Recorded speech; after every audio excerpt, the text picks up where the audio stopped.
Hello, and welcome to Novel Conversations, a program about the world's greatest stories. I'm your host, Frank Lavallo, and for each conversation I talk to two readers about one novel, and together we summarize the story for you. We'll introduce you to the characters, tell you what happens to them, and we'll read from the book along the way. And at the end of our conversation, I talk to our researcher, Ted Schwartz, for Endnotes on our novel. Ted always has something interesting to tell us about the book and the author. So, if you love hearing a good story, you're in the right place. Today I'll be having a conversation about the novel The Great Gatsby by F. Scott Fitzgerald. And I'll be joined in conversation by our Novel Conversations readers, Ildi and Scott Rich. Ildi, Scott, hello. Hello, Frank. Thanks for having us, Frank. Oh, it's always a pleasure. Ildi, Scott, before we get started, let me read a brief introduction to today's novel. The Great Gatsby was written by F. Scott Fitzgerald and was published in 1925. Set in 1922 on Long Island, the playground of New York City, it is the story of J. Gatsby and his ill-fated attempt to secure himself a piece of the American dream. The story is narrated by Nick Carraway about 3 years after the incidents of the novel. What Nick comes to learn about his new friend J. Gatsby and Gatsby's relationship to Nick's friends the Buchanans make up the story of The Great Gatsby. And while on the surface, The Great Gatsby is a story of thwarted love between Gatsby and Daisy, the main theme is really a much broader, less romantic story. It is really a story of the disintegration of the American dream in the late 1920s, an era of unprecedented prosperity and material excess that Fitzgerald called the Jazz Age. With that introduction, Ildi, let me ask you, is this the first time you've read The Great Gatsby? It is the first time, and I have to say, the first couple pages are a little bit tough, but there was enough of an enigma in the character of Jay Gatsby that it made me keep turning the pages to find out more. That's right. Fitzgerald doles out information about Gatsby very slowly throughout the entire novel. Yeah, and you end up wanting to know everything about him, and you never fully will understand everything about him. You never get every detail that you really want. Well, we get a lot of details. We're just not sure which ones we can believe. Right. Well, Scott, let me ask you, is this the first time you've read The Great Gatsby? Yes. In high school, it was assigned to me, and as far as I can recall, I don't think I got past page 2.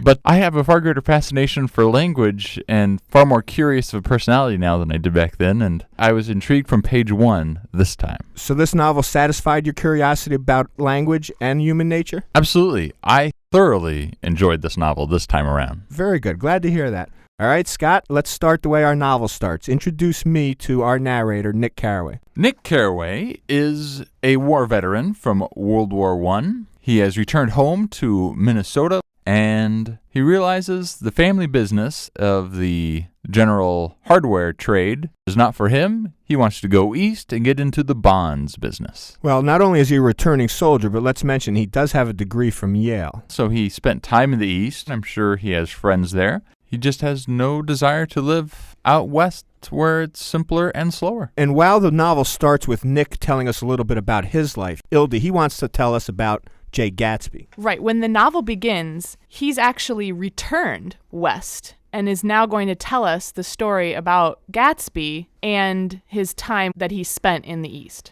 Well, when he gets east, how does he first become aware of Jay Gatsby? Gatsby is actually his neighbor. Yeah, Nick Carraway rents out a small little cottage on Long Island for $80 a month. It's a tiny little place, a little hole in the wall, and right next to him is one of the largest mansions he's ever seen, and a mysterious man named Gatsby lives there. Now, Nick Carraway is very clear to tell us that this mansion and the house he's renting are on West Egg, Long Island, not on East Egg, Long Island. Why the distinction? They both sit on opposite ends of a bay, and different social strata live on each side. I would say that West Egg, all the people are the haves, and on East Egg, they're the have-mores. And on East Egg, they've had more for a longer time. Right, they're the old money. And they don't particularly care for all this new money showing up on West Egg, do they? Yeah, the snobbery comes out pretty clearly, and they don't associate with anyone on West Egg. Except maybe Gatsby. Because Gatsby is so extravagant in his parties, everyone wants into those. Yeah, but it seems that Nick can travel between West Egg and East Egg pretty easily. That's right. Nick knows people on East Egg. Yes, Nick has a cousin, Daisy, and her husband, Tom Buchanan,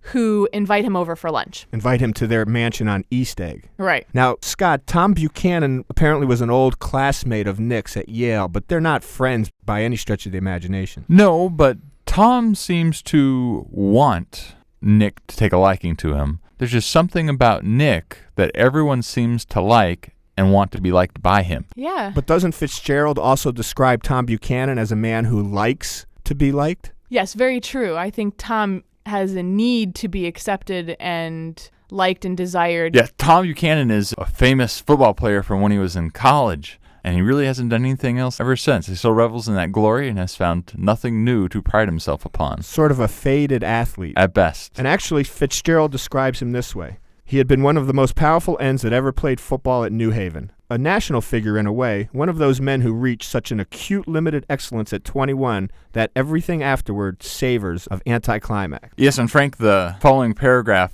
continues to describe Tom as someone who would drift on forever, seeking a little wistfully for that dramatic turbulence of some irrecoverable football game. And Nick also tells us how wealthy Tom Buchanan is. He says his family were enormously wealthy. Even in college, his freedom with money was a matter for reproach. But Scott, Tom and Daisy Buchanan are not the only people that we're introduced to at this time. Both we and Nick Carraway meet Jordan Baker. Yes, we learn about Jordan the golf pro, who is a friend of Daisy, and the two enjoy sitting around drinking and talking about wonderful meaningless nothings. But not just wonderful meaningless nothings. The two of them are actually talking about something kind of important, at least to Daisy. Yes, it seems Tom has some woman in the city. And they have no problem discussing this in front of Nick. Yeah, Nick shows up. Nice to see you, cousin. Hey, I think Tom has a woman in New York. Well, Ildi, maybe Daisy and Jordan don't have any problem discussing Tom's affair in front of Nick, but Nick is extremely uncomfortable, and he tries to change the subject. Right. Nick says, I saw that turbulent emotions possessed her, meaning Daisy, so I asked what I thought would be some sedative questions about her little girl. So we find out that she has a daughter. And that's about all we are told. Pretty much. And we kind of get the feeling that Daisy's pretty uninterested in her daughter. When Nick asks how she's doing, she says, well, I suppose she talks and eats and everything. And that's pretty much all she says. Well, Daisy does take the time to reflect on her daughter's arrival into the world. She says that she told the nurse, I hope she'll be a fool. That's the best thing a girl can be in this world, a beautiful little fool. Well, Scott, I think it's an attitude like that that tells us pretty much all we need to know about Daisy at this point. Quite the raging 20s kind of woman. She describes herself as sophisticated. God, I'm so sophisticated. And she also says to Nick, I'm pretty cynical about everything. These rich people are just so bored, and being bored just leads to their iniquity. But Nick is really not anywhere close to being that type of person yet. Just a couple of pages later, Fitzgerald wrote, Nick Carraway says, I was confused and a little disgusted as I drove away. It seemed to me that the thing for Daisy to do was to rush out of the house, child in arms. But apparently there are no such intentions in her head. And as for Tom, something was making him nibble at the edge of stale ideas as if his sturdy physical egotism no longer nourished his peremptory heart. But Scott, Nick Carraway's night didn't quite end when he left the Buchanans. He has one more almost chance encounter that night. Yes, as he's heading into his rental home on West Egg, he happens to see this strange man Gatsby, who he's been hearing rumors about, wandering around in the dark, out to the water's edge, stretching his arms outwards towards the opposite side of the bay over at East Egg. Nick says he could have sworn he saw his arms trembling, and then he glances to see what he's looking at, and all he can distinguish is a single green light far across the bay, probably at the end of a dock. Okay, Scott, the next scene in our novel is a couple of days later. Nick Carraway gets a phone call from Tom Buchanan, who says, let's go into the city. I want to introduce you to my girl. Yeah. And Nick clearly, from the very beginning, did not think much of Tom, but still he goes to meet Tom's girl. But Scott, Tom doesn't take Nick Carraway to meet his girl in the city. They actually meet her in the Valley of Ashes outside the city. That's right. About halfway between West Egg and New York is an area where all the industrial waste and ashes blown from the city's factories piles up and settles, and it accumulates in what Fitzgerald calls a certain desolate area of land. This is a valley of ashes, a fantastic farm where ashes grow like wheat into ridges and hills and grotesque gardens, where ashes take the forms of houses and chimneys and rising smoke, and finally, with a transcendent effort, of men who move dimly and already crumbling through the powdery air. Occasionally, a line of gray cars crawls along an invisible track, gives out a ghastly creak, and comes to rest. This is the home of Myrtle Wilson. And we should mention her husband, George. And her husband, George, who runs the local filling station. But Ildi, unlike Daisy Buchanan, George Wilson doesn't know his wife Myrtle's having an affair with Tom. So they don't actually pick her up at the gas station. Right. Tom basically gives her a code word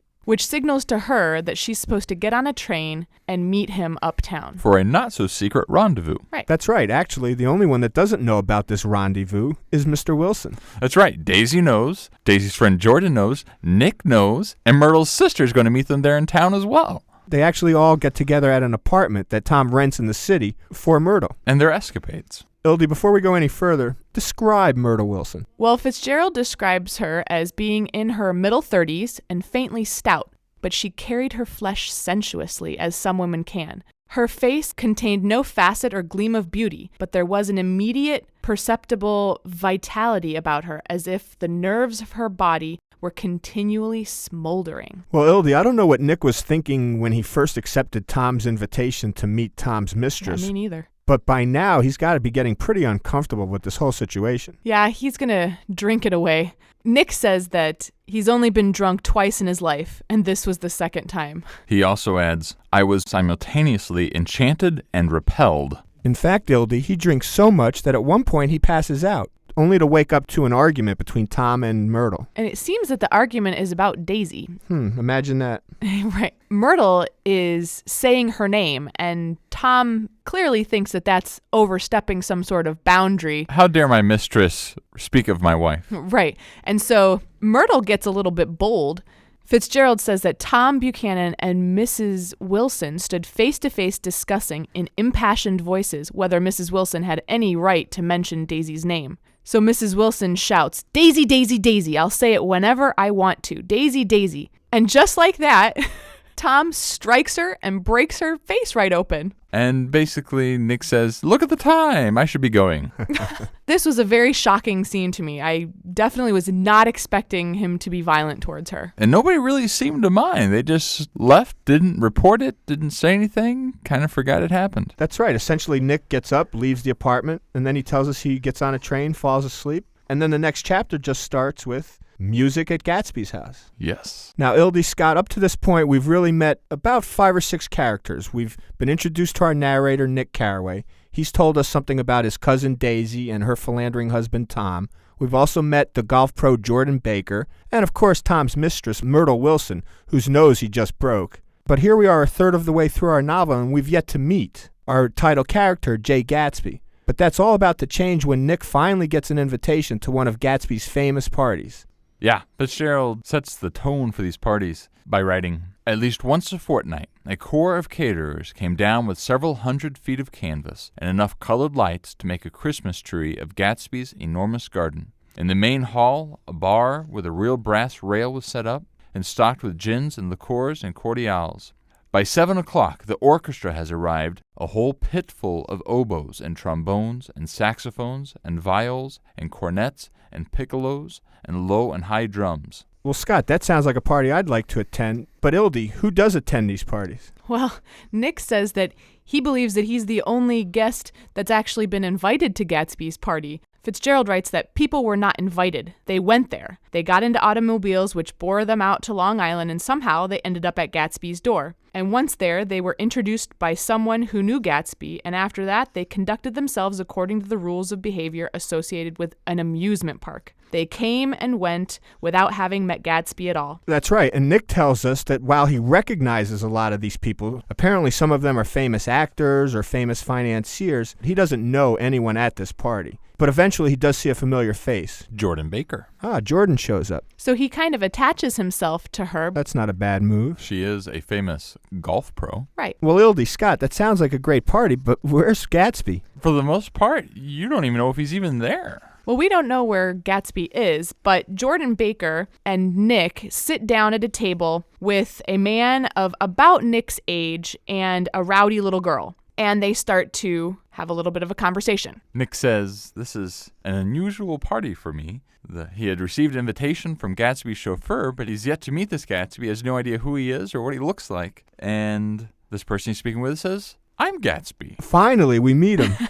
And Gatsby responds, I thought you knew, old sport. I'm not a very good host. But Ildi, Jay Gatsby doesn't stay around very long. No, he begs his pardon and scoots out. It seems he has business to attend to. But Scott, not long after this moment, Gatsby's butler comes up to Jordan Baker and says, "Excuse me, ma'am, Mr. Gatsby would like to speak with you alone." And she politely and courteously runs straight to Gatsby to see what it is he wants. And Ildi, at this point, neither we or Nick learn what the conversation between Jordan and Gatsby was about. And when she gets back, the party comes to an end. Right. And then Nick tells us that one early July morning, Gatsby's car drives up to his house, and Gatsby gets out and says, "Let's go to lunch." Hop in, old sport. I'll take you to town. And it's at this point that Gatsby wants to tell Nick a little bit about himself. In a very premeditated fashion, Gatsby is revealing various things about his life, specifically that he had served in the war, spent a little time at Oxford, received a lot of medals, including one little one from tiny Montenegro,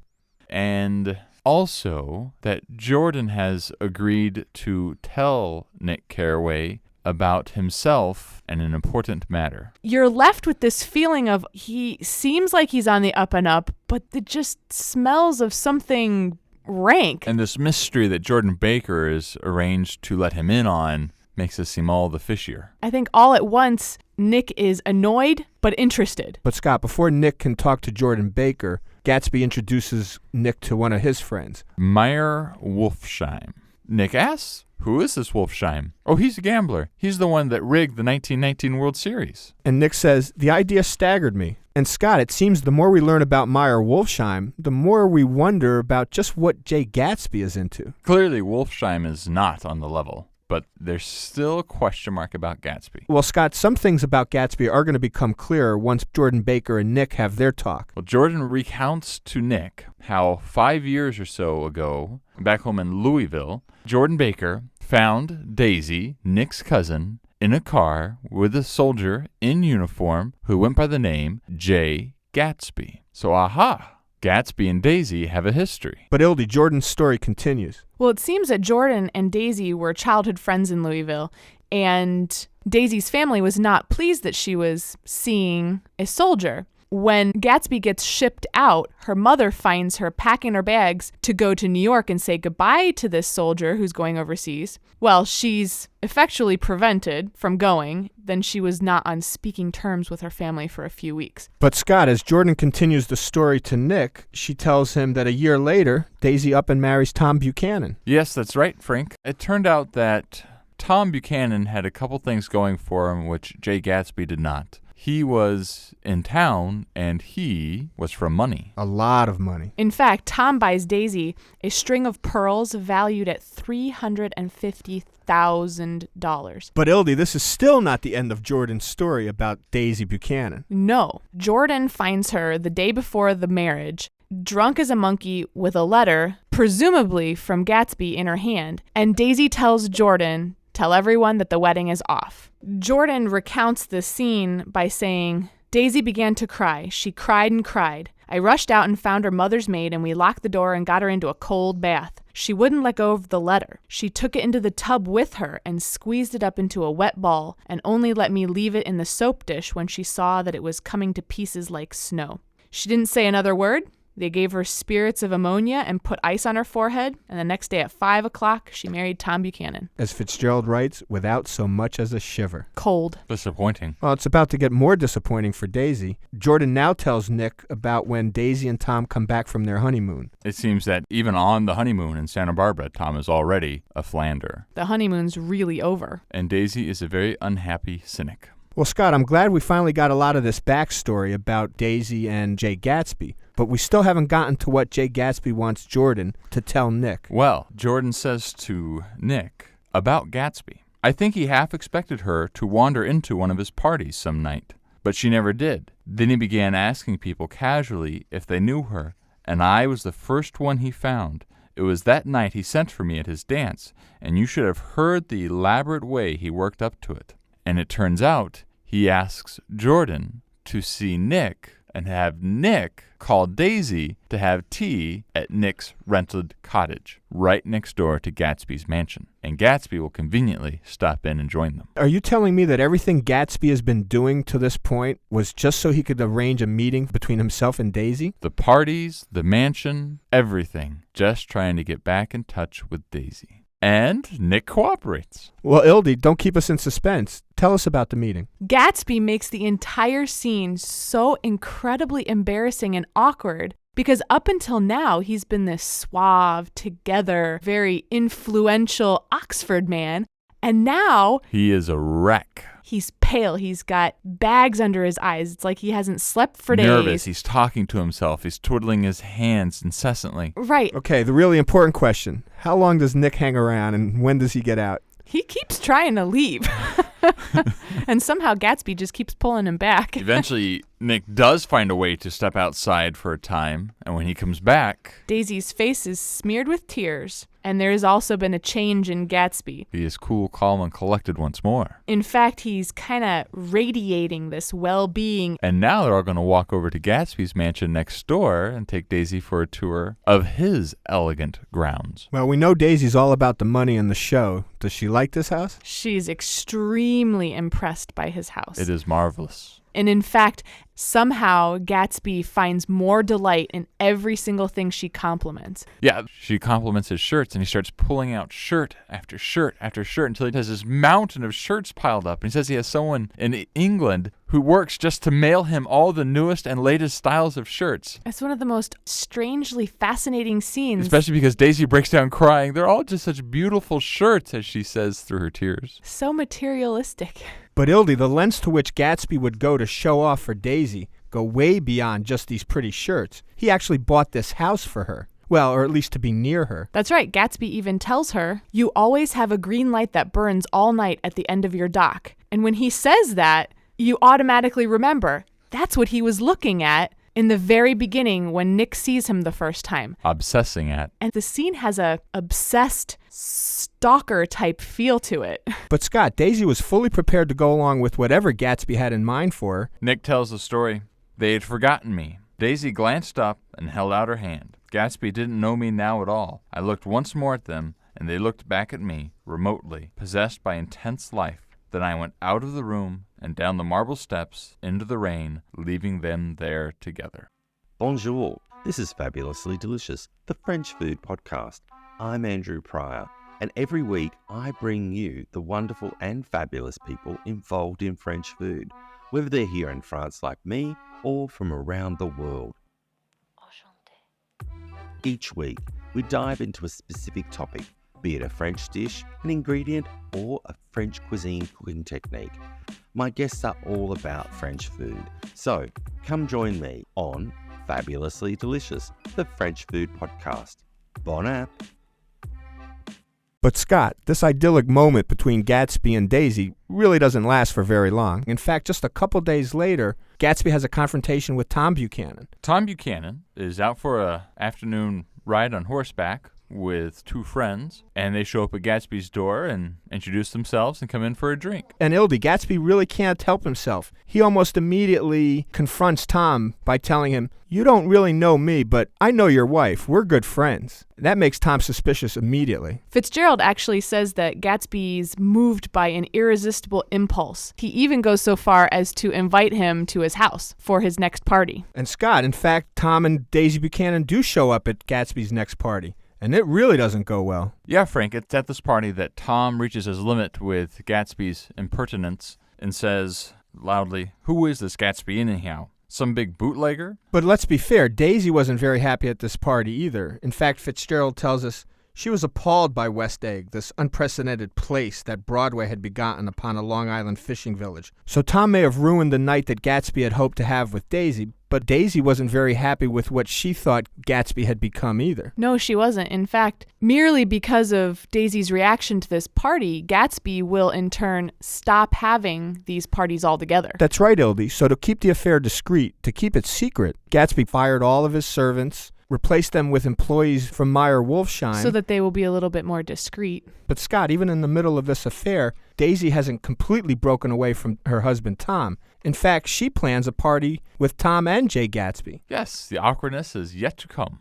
What was she thinking? I think on a certain level, she wants to make Tom jealous. And it certainly works. Well, Tom can only take so much. Liquor, you mean? Liquor and of Daisy's taunting. And Scott, where does that combination of taunting and liquor lead? Well, it leads to a great deal of discomfort in the living room of the Buchanan house, and that leads them to jump in the cars and head to New York City to find something to do. 2 cars. Yeah, Tom lets Gatsby and Daisy ride together in Tom's own car. His nice blue coupe. That's right. And Tom takes Nick and Jordan Baker in Gatsby's Rolls Royce. If you think that's strange, wait till they all stop at Wilson's for gas. In one of the windows of the gas station, you can see Myrtle. Tom's mistress. And Myrtle Wilson has her eyes fixed upon that fancy yellow Rolls Royce. It's not Tom she's looking at. It's Jordan, the girl passenger, riding in the same car as Tom that she is fixated upon. Fitzgerald has Nick Carraway tell us, I realized that her eyes, wide with jealous terror,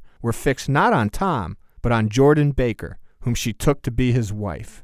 But Scott, let's be clear, no one but Nick saw Myrtle in the window. Correct. Well, when they now get to New York, what do they do? Where did they go? There's some loud arguments from car to car, trying to decide somewhere to go. In the end, they compromise and decide to get a parlor of a suite in the Plaza Hotel. Well, Scott, they're all in the plaza, drinking whiskey. We know a confrontation's coming between Jay Gatsby and Tom Buchanan. Tom finally comes out and asks, "What kind of a row are you trying to cause in my house anyhow? I suppose the latest thing is to sit back and let Mr. Nobody from Nowhere come into your life. Well, if that's the idea, you can count me out. Nowadays, people begin by sneering at family life and family institutions, and next they'll throw everything overboard." Fitzgerald says of Tom, he saw himself standing alone on the last barrier of civilization. But Ildi, Gatsby escalates it. He says, old sport, there's something you need to know. Your wife doesn't love you. She's never loved you. She loves me. She only married you because I was poor and she was tired of waiting for me. It was a terrible mistake, but in her heart she never loved anyone except me. And the whole time he's saying that, I was thinking to myself, it shouldn't be Gatsby who's declaring this. It should be Daisy. Well, what does Daisy say? She does kind of choke out what he wants, but there's a certain lack of confidence in her voice, which everyone perceives. And finally she breaks down and says, "Well, I love you now. Isn't that enough?" This is not what Gatsby wanted to hear. And the really shocking thing I found is that Tom completely comes clean with all of his own repeated past affairs. So we've moved on, we're over it, and we're still sticking with each other. And that kind of confidence Daisy finds irresistible. But Scott, Tom's not satisfied with just winning Daisy back from Jay Gatsby. He sets out now to destroy Gatsby. Yes, he starts laying into Gatsby right there in person in front of everyone, questioning his business contacts, the source of his wealth. Calls him a bootlegger again. Questions how well he treats his business associates, accuses him of abandoning people in the past. Ildi, Tom is feeling pretty good about himself right now. That's right. In fact, Tom thinks that he's torn Gatsby down enough in Daisy's eyes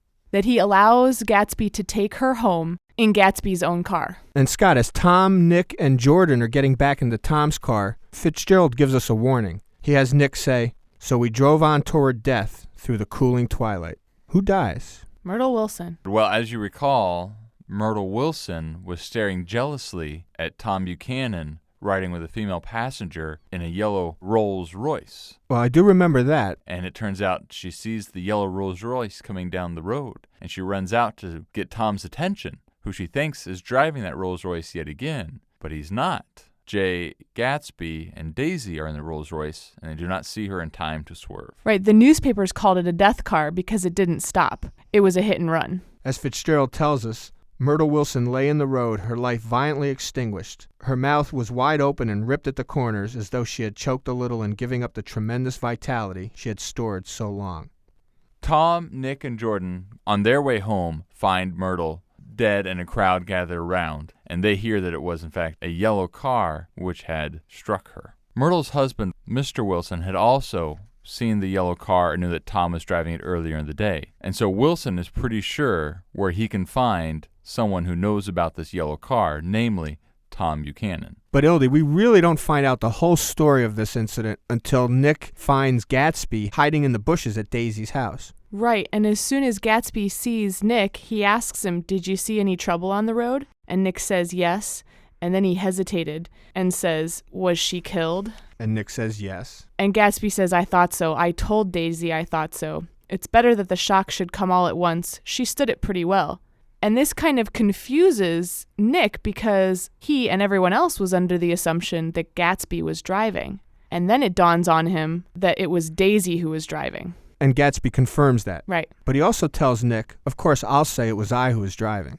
And Scott, Nick leaves at this point, but Gatsby stays. Why does he stay? Well, after the day's events, he's worried that Tom may in some way lash out at Daisy, and he wants to be there to rush into the house if there's any problems between Tom and Daisy. But as you see in the window, Daisy and Tom are just sitting opposite each other at the kitchen table with a plate of cold fried chicken between them, and his hand has fallen upon hers and covers hers. They weren't happy and they didn't eat anything, but there was a natural intimacy between the two. That's right, as Nick tells us, "I walked away and left Gatsby standing there in the moonlight, watching over nothing."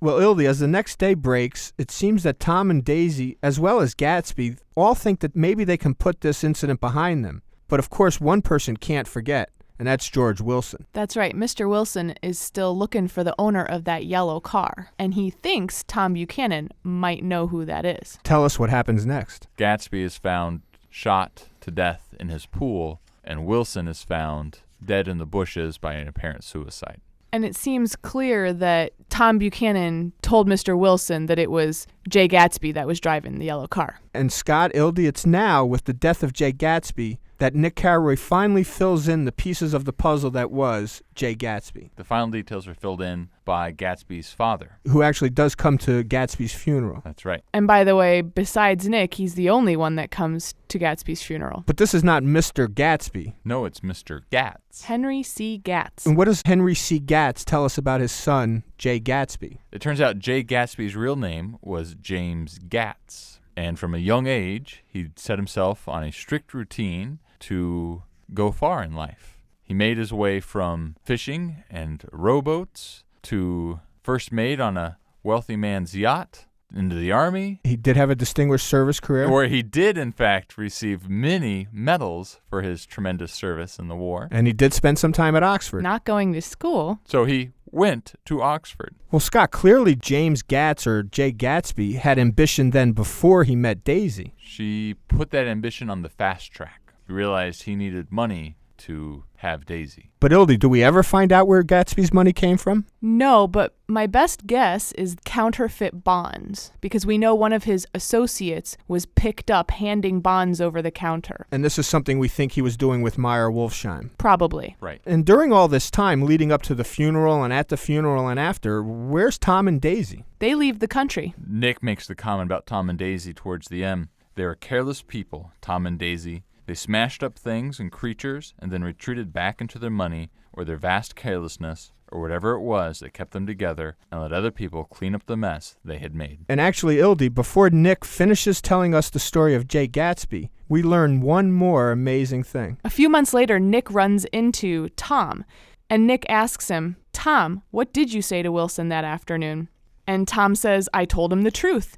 And this is when Nick realizes Tom doesn't know that Daisy was the one driving the car. And actually, Ildi, that's a devastating fact. This entire story was about Jay Gatsby trying to prove his worth to Daisy, and it turns out Daisy was worthless. Sad. Yeah, all these events in the end drive Nick to go back home to the Midwest. And it's on that somewhat hopeful note of Nick going back to try to rediscover some of his Midwestern roots that our novel ends. Right. Now, of course, during our conversation, we weren't able to get to every character or event in the book, so if there's someone you want to tell us about or maybe a quote you want to read, now's your chance. Ildi, do you have something? Well, one of my favorite scenes is actually quite romantic. Jordan Baker is describing how she saw Daisy and Gatsby for the first time.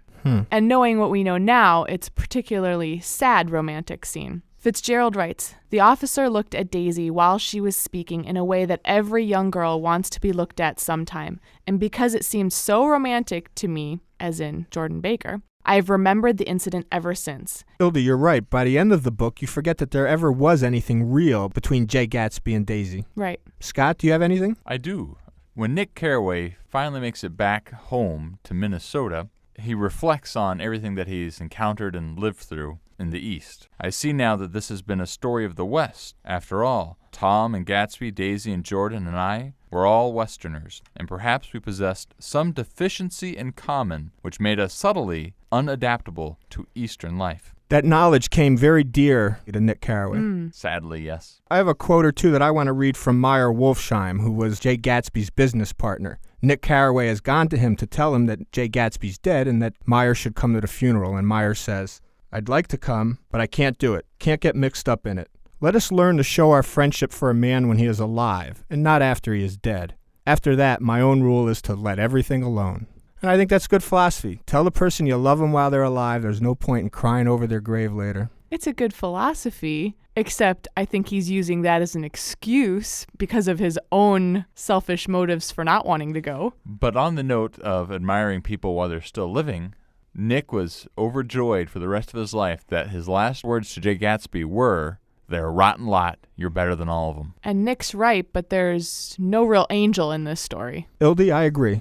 And that's where we'll end today's conversation about the novel, The Great Gatsby by F. Scott Fitzgerald. I want to thank both of you for coming in and having this conversation with me. It's been great. Can't wait to read it again. It's been my pleasure. Joining me now for Endnotes on today's conversation is our researcher, Ted Schwartz. Hello, Ted. Hi, Frank. So, Ted, The Great Gatsby is F. Scott Fitzgerald's best-known novel. And Ginevra King's least known. Ginevra King? Ginevra King. This was his girlfriend, first serious love affair. He was 18 at Princeton. She was 16 at finishing school. Madly in love with one another, but she was from way too much money, and in her world, a poor boy shouldn't think of marrying a rich girl. Well, Ted, that certainly sounds like our plot of The Great Gatsby and the story of Jay Gatsby and Daisy. Is that what you mean by this was Ginevra King's novel? No, actually, Fitzgerald was always drawn to women who wrote, and one of those was Ginevra. Now, she had not published, but she did write, and one of her short stories, which she gave to Fitzgerald to look at, was a story which eventually made its way into the Fitzgerald collection in Princeton University, and according to scholars, it was essentially the outline he followed for The Great Gatsby. Well, Ted, did Fitzgerald ever acknowledge that was where he got this story, or did Ginevra King ever tell anyone about this? Not that we're aware of. In her world, she would not have discussed something like that. And over the years, that relationship remained known but so strained that it was never something that she would talk about. And I'm guessing Fitzgerald would not have admitted it either. No, he kept his sources very, very private until his death when his daughter discovered a lot of them. Is it possible to read Ginevra's short story at Princeton? Yes, and I'm looking forward to reading it myself someday. Ted, I've got to believe those papers have led to many novel conversations. I'm sure they have, Frank. Thank you very much for bringing your endnotes to today's conversation about the novel, The Great Gatsby by F. Scott Fitzgerald. Always a pleasure, Frank. I also want to thank our Novel Conversations readers, Ildi and Scott Rich. I'm your host, Frank Lavallo. This week I had a conversation about the novel, The Great Gatsby by F. Scott Fitzgerald. Until next time, I hope you find yourself in a novel conversation. My name's Adam Sokol, and I'm the host of the Passions and Prologues podcast. Every week, best-selling authors like Jenny Jackson, Rebecca Mackay, Lisa Scottolini, or Brad Meltzer come on to my show to talk about, yes, their new books, but more importantly, the things that they're crazy passionate about. We've talked about the Muppets, powerlifting, traveling, gardening, home improvement, and so much more. We dig into why these things are their passions, how they inspire their writing, and where they came to fall in love with these random assorted things. Be sure to subscribe to the Passions and Prologues podcast wherever you get your podcasts, and check out evergreenpodcasts.com to learn more. This podcast was produced with the support of the Ohio Motion Picture Tax Credit and in partnership with the Ohio Development Services Agency.